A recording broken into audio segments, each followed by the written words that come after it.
TV Pantaneira, Canal 11, a Guardiã do Pantanal.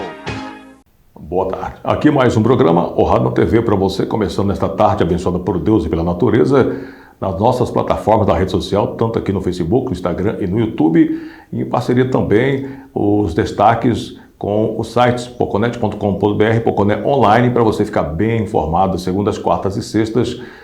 Você tem aqui a partir do meio-dia e a segunda edição, às 4h30 da tarde na TV Pantaneira. Você aqui acompanha tudo aquilo que está fazendo a história no nosso município. A Prefeitura de Poconé, através da Secretaria Municipal de Saúde, em parceria com o Hemocentro de Cuiabá, realizará a campanha de doação de sangue nos dias 17 e 18 de novembro, respectivamente, próxima quarta e quinta-feira, de frente ao Hospital Geral. Daqui do Banco de Sangue, a gente está aí com um grande evento que vai ser realizado nos dias 17 e 18, né? Que a gente vai receber aí o Hemobus, que vai ser o ônibus da campanha de doação de sangue. Agora a gente conseguiu uma grande parceria ainda melhor, né? Depois que já passou um pouco até o fluxo do coronavírus, e a gente vai trazer ele agora de 3 em 3 meses, né? A gente teve com ele aí, né, da outra vez, foi uma grande campanha, com grande sucesso. A gente conseguiu aí uns 120 bolsas de doação que a gente teve no município, e agora eles vão estar novamente aqui em frente ao hospital, no dia 17 e 18, a partir das 7 horas da manhã, tá? Que vai ser na quarta e quinta-feira. A gente conta aí com a grande colaboração, tá? Da sociedade, da Grande Poconé, que sempre é uma grande parceria, porque acaba que ainda falta pessoas para doar, né? Porque se for para fazer uma grande campanha, a gente tem aí uma semana de campanha, né? Mas o que o Hemocentro consegue nos disponibilizar é apenas 2 dias de campanha de doação, tá?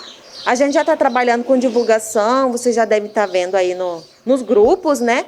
Faixas, cartazes nas unidades, nos comércios, a gente já distribuiu. Então, assim, a campanha está sendo bem divulgada mesmo e a gente conta com a colaboração de toda a Poconé. Coordenadora, um fator importante, a gente sabe que as pessoas que já são doadores naturais já têm todos aí os critérios. Aqueles que até então, que nunca doaram, querem doar, de que forma devam manifestar e como deve ser orientado? Exatamente. Aos menores de idade, ele tem que estar vindo acompanhado pelos pais ou responsável, onde vai estar preenchendo um termo, tá? Esse termo daí eles vão estar preenchendo com todos os documentos, pesar acima de 51 anos. Apesar de acima de 51 quilos. Acima de... isso, exatamente. Corrigindo, pesar acima de 51 quilos. Tá bem alimentado, tá bom? Tem que estar bem estável de saúde. Na hora a gente faz uma triagem de exame, principalmente de anemia, né? Que são hemoglobina. A gente vai estar fazendo esses exames pré-exames na hora do evento da doação. Caso o paciente ou doador não corresponde ao tipo aos critérios que o próprio Hemocentro solicita, o paciente já é orientado e ele já é dispensado no ato da entrevista. Outro fator importante, quem tiver tipo comorbidade, diabético, hipertenso, uma coisa nesse sentido, possa também doar? O hipertenso, a gente afere a pressão na hora. Se o paciente está com a pressão estável, ele consegue doar, tá? Caso ele está com uma pressão acima de 15, aí ele já não consegue doar. Então, ele tem que estar com a pressão estável, tomar o remedinho certinho, para que facilite a doação.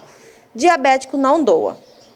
Esse está fora? Esse está fora. Tá. Outro fator importante, aqueles que vão vir também, em termos de preocupação, que ao doar possa trazer qualquer situação desfavorável ao organismo, isso é um mito, né? É mito. Durante a campanha de doação, durante o evento, a gente tem uma médica que fica dentro do ônibus, caso houver algum tipo de reação.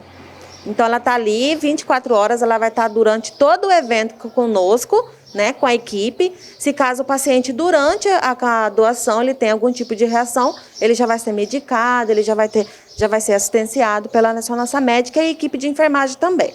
Coordenadora, do fator importante, a pessoa precisa se alimentar bem também. Ao vir para cá, não é bom vir em jejum, não, né?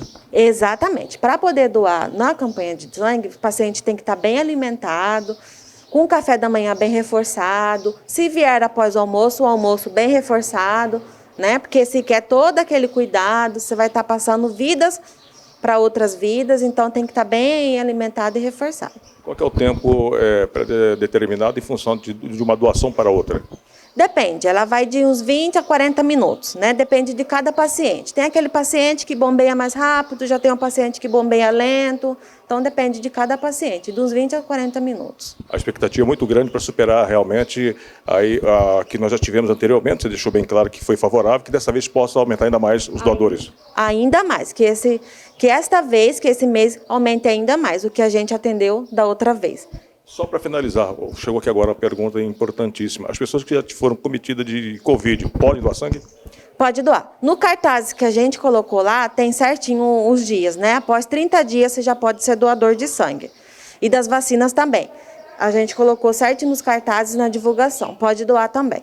Mas após 30 dias, pega o Covid.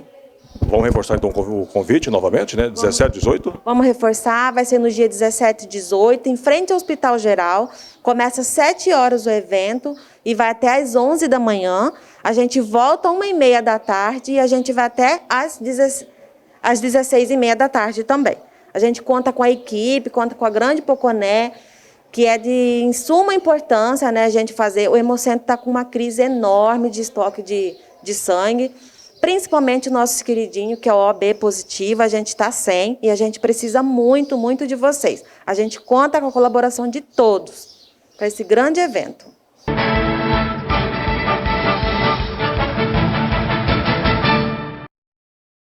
Na sequência da nossa programação, o Rádio na TV, para você ficar bem informado, segundas, quartas e sextas, a partir do meio-dia e sábado, começa um pouquinho mais cedo, né? 11h30 você tem Conexão Esperança, o programa religioso, e na sequência o resumo do programa O Rádio na TV, para você ficar bem informado. O delegado da Polícia Judiciária Civil aqui de Poconé explica com detalhes todos os trabalhos de investigação que estão sendo colocados na prática com referência ao estupro vulnerável ocorrido recentemente na zona rural do nosso município. A situação decorreu ali daquele início com a entrada da criança na unidade de pronto atendimento aqui, teve todos os desdobramentos, né, que resultaram com a autuação em flagrante delito do casal do suspeito, dos tios, e posteriormente também ali a decretação da prisão preventiva deles, né, foi feita uma representação. Então eles continuam presos e nesse ínterim, desde também da lavratura do flagrante, posteriormente a Polícia Civil foi realizando as diligências, né, que são oitivas de testemunhas também, algumas diligências em campo, foi feito exames periciais de local de crime na residência onde os fatos teriam acontecido. Se demandou também exames periciais na vítima, na menina, em vida ainda, quando ela estava lá no pronto-socorro de Várzea Grande. Posteriormente, com esse resultado ainda mais trágico, né, do óbito da menina, foi feito também exame de necropsia. Então, a gente faz essas requisições, aguarda os laudos periciais, né? Tem outras análises, como análise de elementos que nós colhemos, até como telefones celulares dos suspeitos, né, com consentimento ou autorização judicial para ter esse afastamento de sigilo. Então, são esses elementos que a gente vai reunindo para, na conclusão do inquérito, poder subsidiar o Ministério Público, né, para a propositura da ação penal, da formação da opinião deles. Como os suspeitos estão presos, a gente tem um prazo de 10 dias para a conclusão. Então, a gente tem que ter a conclusão do inquérito no prazo de 10 dias, possivelmente ou no fim de semana, ou bem no início da próxima semana, a gente já vai fazer a remessa do inquérito policial para o fórum, né, para ser apreciado pelo Ministério Público. Em que pese ainda ter algumas diligências que a gente gostaria de aprofundar, até o presente momento é possível, eu entendo que existem muitos indícios suficientes da autoria, a materialidade também com a demonstração, com a comprovação, então, de toda essa série de condutas, né, de maus tratos, lesões, a própria tortura, né, com esse resultado de morte, então, o estupro de vulnerável, todos esses fatos ali estão no escopo da apuração e nós vamos fazer essa conclusão e remeter ao Ministério Público. Ainda que haja alguma outra diligência acerca desses crimes, né, que traga algum fato novo, alguma informação nova, na sequência a gente também vai remetendo para o juízo, para o Ministério Público, para que seja utilizado, né? Até o presente momento, doutor, no trabalho de investigação que está sendo colocado na prática pela sua equipe, os suspeitos, neste momento aí, até então, deixaram transparecer o envolvimento dos dois, né, sendo o tio e a tia, em função do que nós tivemos aí ocorrido? Inicialmente, havia só negação, né? Tanto o tio quanto a tia, tio biológico, né, e tia por afinidade, eles negavam os fatos, mas a história foi muito incongruente, as falas, o que denota, já denotou desde o início, realmente que eles estavam ocultando, responsáveis ali por aquilo que se levantou quando a menina, especialmente quando ela esteve no pronto-socorro de Várzea Grande, que foi feita uma análise mais ampla, que se observou muitos indicativos de maus tratos, lesões por diversas partes do corpo e a própria violência sexual, né? Então, durante os interrogatórios, né, eles foram confrontados com essas informações e etc., mas, por mais incongruente que fossem as falas e as declarações, eles negavam, tanto o tio quanto a tia. Só que no curso desses atos procedimentais que a gente vai realizando, já estava mais próximo ali do final, no final do dia, já havia sido feito o interrogatório da suspeita, da tia, ela acabou manifestando o desejo que ela queria revelar algumas coisas que ela tinha ocultado ou mentido. Então, a gente fez um aditamento do interrogatório dela, um aditamento até audiovisual foi feito, e nesse interrogatório, nesse aditamento, a gente acabou conseguindo trazer à luz ali os detalhes do que de fato havia, né, de toda essa violência que a criança estava sendo submetida. E a suspeita, ela argue que ela não fez nada de avisar ou de pedir ajuda, porque ela também seria vítima de ameaça e de agressões, né, em que pese que isso aí seja uma tese de defesa que ela venha a suscitar posteriormente. A gente observa que ela teve ali, ela era garantidora também, ela tinha que evitar resultado, e existem alguns indicativos realmente de conivência, né? Então, não só quem pratica efetivamente o ato, mas quem contribui ou permite que seja feito, né? Então, diante desse escopo todo, a gente vai fazer essa conclusão do inquérito policial, com bastante robustez, né? E a gente acredita que venha a ser ofertada a denúncia, os suspeitos continuam presos, né? Então, a equipe toda aqui, apesar do impacto emocional que isso traz também, porque para que a gente tenha um resultado, a gente tem que se aproximar muito e entrar, de fato, ali na dinâmica do que aconteceu, até para essa questão do interrogatório, né? Uma questão psicológica também envolvida, mas a equipe toda se esforçou, né? E então o trabalho aqui foi, apesar do curto período, né, mas foi feito de uma forma bastante robusta. E nós continuamos levantando algumas outras informações, e mesmo com a conclusão do inquérito, tudo que for apurado, mesmo posteriormente, a gente vai remetendo para o juízo, né? Nesse período, doutor, da oitiva, o suspeito, o tio, que tem um vínculo, né, familiar com a vítima, demonstrou algum arrependimento, demonstrou realmente que isso aí era normal, que não era ele? Qual que é a sua avaliação neste momento? Bastante, como eu falei, né? Ele negou, por mais que a gente confrontasse ele com informações absolutamente incompatíveis com o que ele falava, fatos, e ele sustentou que não houve nada, né? Mas uma postura bastante fria, de início, né? Para quem sustentava, imagina se eu faria alguma coisa dessa, na minha sobrinha de sangue, que é o caso, mas a gente lida com pessoas o tempo todo, a gente observa o que é uma pessoa que está com um sentimento de perda de um ente querido, de uma criança de 2 anos que estava ali entre a vida e a morte, né? Porque ela estava com um protocolo de morte encefálica, então a gente, muita frieza, ausência de sentimento, isso aí corroborando também a incongruência e toda a falta de nexo, né, na fala, da forma como eles apresentavam os fatos. Então, a gente observou isso e até depois, na audiência de apresentação e custódia que foi feito, também essa mesma ausência de sentimento e na percepção a gente vê que, de fato, ali, em que pese ele ter negado, não havia arrependimento, havia até um sentimento estranho, assim, que se observa, até de tranquilidade, sabe? São elementos que, às vezes, ajudam a gente a conduzir o trabalho, né? Mas de forma um pouco diferente com a tia, né? Até mesmo porque ela contribuiu e revelou o que tinha acontecido. Mas mesmo com essa negativa, etc., a gente desde o início, tinha essa percepção de que havia realmente muita mentira naquilo que estava sendo falado pelo suspeito. O casal até então, doutor, o senhor pôde constatar se eles têm filhos realmente deles e o que motivou, o que levou a eles a buscarem essa criança para que pudessem cuidar e naturalmente ver acontecer o que aconteceu? Em princípio, um casal não tinha filhos, né, um casal de suspeitos.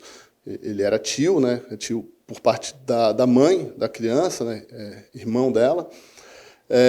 O contexto de como essa criança foi parar ali sob a responsabilidade deles, de uma forma geral, até mesmo porque isso não é o objeto primordial dessa apuração, houve a separação entre os pais, né? E as crianças ficaram com o pai, que trabalhava, então houve uma desestruturação familiar. Não há indicativo ou registro de que essas crianças anteriormente sofressem violência, seja física ou violência sexual. O que houve foi uma situação de vulnerabilidade, que a gente entende que houve, e com isso a intervenção do Conselho, e acabou tendo uma série de desdobramentos, né, que aos poucos vão sendo revelados, né, ou conhecidos. Esses tios acabaram ficando com essa criança, né? O fato de haver uma intenção ou não anterior, existem algumas coisas que são difíceis de a gente conseguir obter uma informação concreta, né? Mas aos poucos a gente vai conseguindo trazer pelo menos provas indiretas, né? Que possam indicar um pouco sobre a intenção deles. Mas a criança e o irmão também, tem um irmão que estaria com outro tia, foram colocados nessa situação provisória em decorrência desse desajuste, dessa certa desestruturação que houve por conta da separação dos pais, né, e uma situação de vulnerabilidade. Neste momento, o suspeito se encontra onde, doutor? Eles estão presos preventivamente, né, ambos em presídios em Cuiabá, né, ele no CRC e a suspeita na penitenciária feminina. Pela experiência que o senhor tem, a vivacidade e recentemente também já assumindo aqui toda a estrutura de Poconé, um fato como esse choca, né, doutor? Sem dúvida, a gente observa a comoção que o fato desse gera na população. O fato de toda a violência, né, o tempo, todo esse contexto, e ainda mais pela vítima em si, pela idade, né, isso aí gera uma comoção, um sentimento que a gente entende que é natural. Nós mesmos da Polícia Civil, por mais que a gente tenha que ter a atuação técnica, isso é fundamental para que a gente consiga desenvolver o trabalho, né, abstrair e impessoalizar nesse aspecto, mas essa, para mim, foi, acredito que a ocorrência assim, mais difícil, assim, mais pesada, pelo tanto que nós tivemos que entrar na ocorrência para obter ali o resultado e pela riqueza de detalhes que a gente acabou conseguindo revelar, né? Então, é realmente uma ocorrida assim, terrível, né? Terrível. Doutor, só para finalizarmos e ao mesmo tempo orientar a população que, porventura, souber ou vislumbrar qualquer situação tipo, né, de estupro vulnerável, até mesmo abuso, de qualquer situação, de qualquer maneira, como deve proceder para ajudar, para não chegar ao ponto que nós chegamos, exemplo que estamos vivenciando hoje. Então, Pereira, nessas oitivas, lógico que a gente também vai buscando entender, né, se essa criança estava sendo escondida só em casa, se houve pessoas que viram ali lesões, né? Mas a gente entende que havia todo um contexto para disfarçar isso, né? Por parte dos suspeitos, né? De pesquisas, de remédios que passavam para disfarçar as lesões da menina. Mas, sem dúvida, que é uma responsabilidade de todas as pessoas, especialmente as pessoas mais próximas, que se tiverem ali algum indicativo de alguma violência, seja criança, idoso, uma pessoa hipossuficiente, é uma obrigação, né? Não só legal, mas também moral, de buscar dar algum encaminhamento. Às vezes a pessoa pode ter conhecimento que está acontecendo isso numa casa ao lado, ela não vai querer se indispor diretamente, etc. Mas com responsabilidade, lógico, ela pode procurar canais como o 97, 181, canais que ela pode fazer denúncia anônima, né? Até mesmo nos trazer informação, que a gente vai tratar a identidade dela com sigilo, para que a gente possa fazer a verificação, né?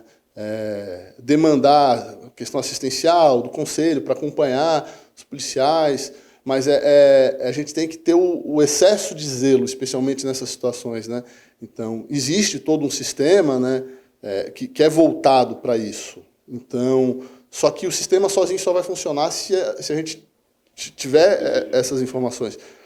Por isso é essencial, né, que a população tenha esse olhar atento, né, não se omita, né, às vezes de ver, seja, sei lá, um parente, uma criança, que percebe ali um indicativo que algo está errado, se não tem como intervir, falar ali na hora, mas tenta provocar, seja conselho tutelar, seja polícia, né, porque às vezes está acontecendo uma situação séria que vai se agravar. E essas situações, de fato, elas acontecem normalmente oculto, né? Assim, a pessoa, quando acontece, ela, meu Deus, eu não imaginava que essa pessoa pudesse.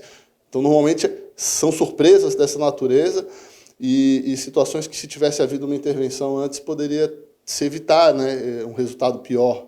Então, é essencial, né? Que dessa comoção, né? Que as pessoas entendam do dever de tantas outras crianças também que possam estar submetidas a esse tipo de violência, né? Então, que a comoção, né, da tragédia também se possa obter uma postura positiva, né, para incentivar esse olhar mais vigilante, né?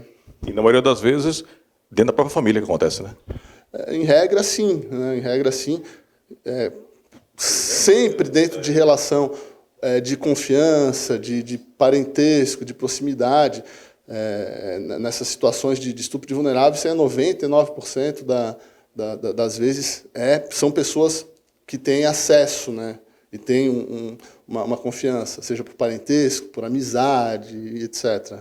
Então, realmente é dessa forma.